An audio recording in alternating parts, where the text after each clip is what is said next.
Good day. Could you please introduce yourself? Good day, ma'am and sir. I'm Leonadine Elemento. I'm 32 years old. I live in Bagumbong, Caloocan City. I'm high school graduate.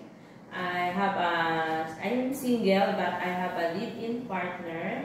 I have 3 daughters. I have 4 brothers and 1 sister.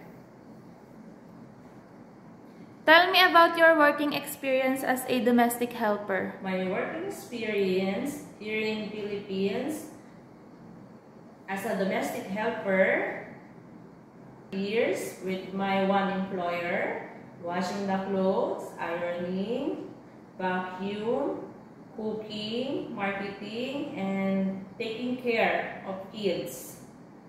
How many helpers in the house? I'm only one, mom and sir. Did you renew your contract? No, because I am applying abroad. What will you do in the house start from the morning? First, ma'am and sir, fix myself, preparing foods of my employer. Ironing, sometimes washing the car. Why do you want to work in Hong Kong? I want to work Hong Kong because new nature and good policy and higher salary. How can you manage your homesick? I can manage my homesick, do all my work and responsibility to my employer. Okay, tell me about your work experience in taking care of newly born baby. Taking a bath, prepare milk, and seeing and changing diaper.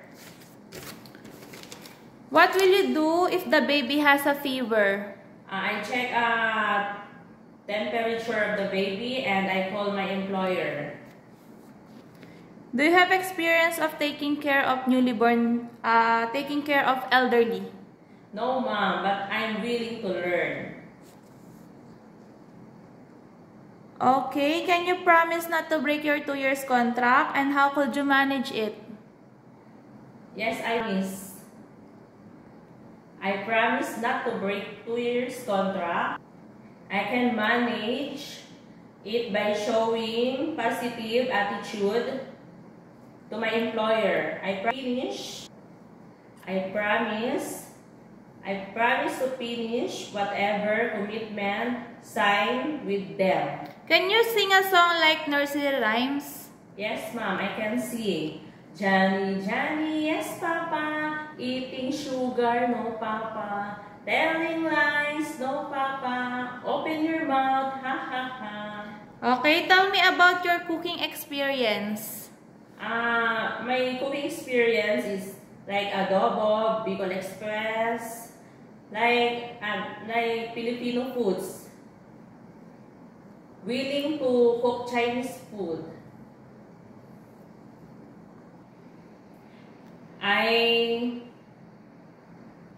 sleep at night as long I finish my duties before sleeping. I make sure all windows and doors are locked. Okay, give me any messages for your future employer.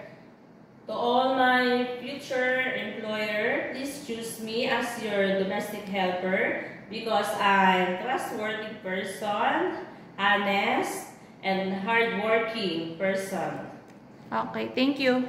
Thank you, ma'am, sir.